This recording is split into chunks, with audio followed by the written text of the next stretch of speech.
Okay, so I wanted to welcome you, even though we're like halfway through. This is the non-party that Daniel agreed to in exchange for a total extreme room makeover and a cruise over spring break. So this that you're at tonight is a non-party. Even though you think it's a party, it's not really a party. But I hope you guys are all having fun, and I want to thank all of you for coming. Thank you for having us. Thank you, Aunt Gladys. Bye. And I know a lot of you traveled from very far, and some of you traveled from very close, from 561. And I want to thank all of you equally. We're very, very blessed to have the most wonderful friends and family that anybody could ever ask for. So I just wanted to tell you a couple of things about my little boy, who's now a man, Daniel Nazarian. I'm just curious, is anybody listening to me? Like one person? Okay, cool. So almost 13 years ago, on New Year's Eve, 1997, we brought this boy, Daniel, home to our apartment in Fort Lee, New Jersey. I know it doesn't seem like it, but we actually lived in New Jersey at one point. Okay? And it was the last day of the year, and it was the coldest day of the year. And I have a little prop. 1 second. Daniel, we brought you home wearing this. Put it on. Okay? Get into it. And not only was it the last day of the year, but it was the coldest day of that entire year. And when Abba and I brought you home into our one-bedroom apartment in Fort Lee, there was a layer of ice on the inside of the window in our apartment. And we looked at each other and we said, next year at this time, we're going to be somewhere that's much warmer for the winter. So anyway, okay. We didn't know what to do with you when they gave us to you in the hospital. I had never handled a baby before. I'd never touched a diaper. I'd never babysat. I'd never had any experience with kids, really. And I have a sister. I'd never had a brother. I have mostly girl cousins. We didn't know what to do with boys. We didn't know what to do with babies. We were kind of overwhelmed. All we knew was that you were literally, and I'm not saying this because I'm your mom, the most beautiful baby we'd ever seen. Well, you weren't born yet, Maya. Well, we'll talk about it. A few weeks later, we just needed to kind of get it. We were a little overwhelmed with the new baby, and we needed to get out of the apartment. And we went to a diner in Fort Lee.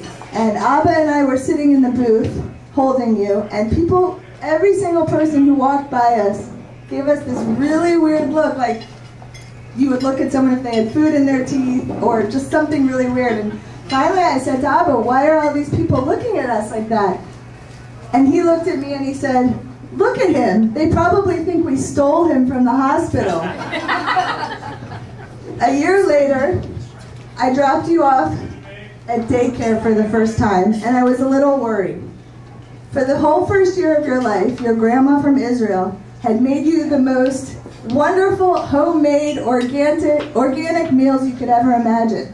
She would puree vegetables and fruits and chicken and all sorts of foods and give you the most gourmet baby meals that you could imagine. You never ate food from a jar for the first year of your life. So the first day that you went to daycare, I was really concerned. How is this kid going to eat the trashy food that they give you there when he's been eating this wonderful food for the past year? So I spent the whole night before, not the whole night, but a long time the night before, making you a special meal for that first day. I dropped you off at daycare, and the whole day that I was at work, I was worried.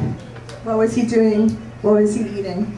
I rushed to pick you up, and they gave me a little report of your first day that talked about when you slept, and when your diaper was changed, and what you ate.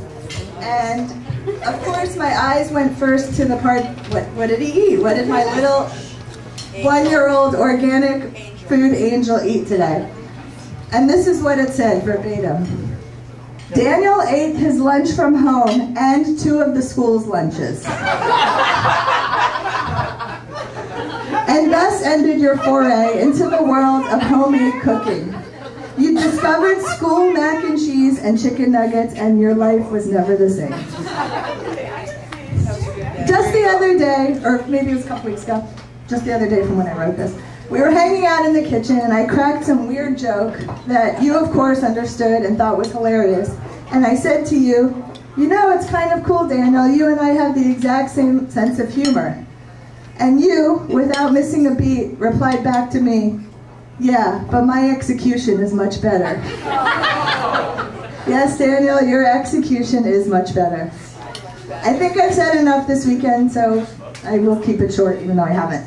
What I want to say, and I think Maya, even though you're making faces at me, you would agree, is that I want to say that knowing you, Daniel, having you in my life, being blessed to have you as my son, is truly a privilege and a gift I'm grateful for every day. Your kind heart, your humor, your independence, and your let's get it done approach to everything never cease to amaze me. The sky is the limit in your life, and I'm so looking forward to watching every development and being your biggest cheerleader along the way. And I'll just end with this. I remember around the time you were born, I first heard this quote. And it goes like this. Making the decision to have a child is momentous. It is to decide forever to have your heart go walking around outside your body.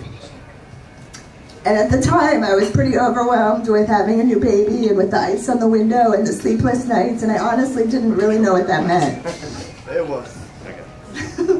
So, but now, every time that you bicycle down the driveway, or you go through that door and give me a quick hug and a bye, Mom, I truly get it.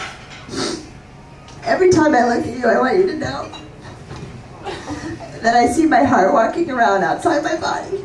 And I love you, Daniel. I'm very much.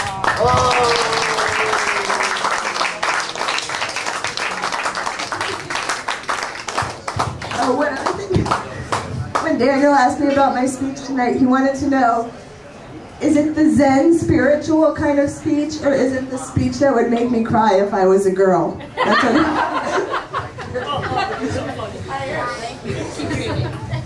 Okay, now I'm going to show you. And in a few minutes, we're going to show you a photo montage that was produced by Mike. And Philly.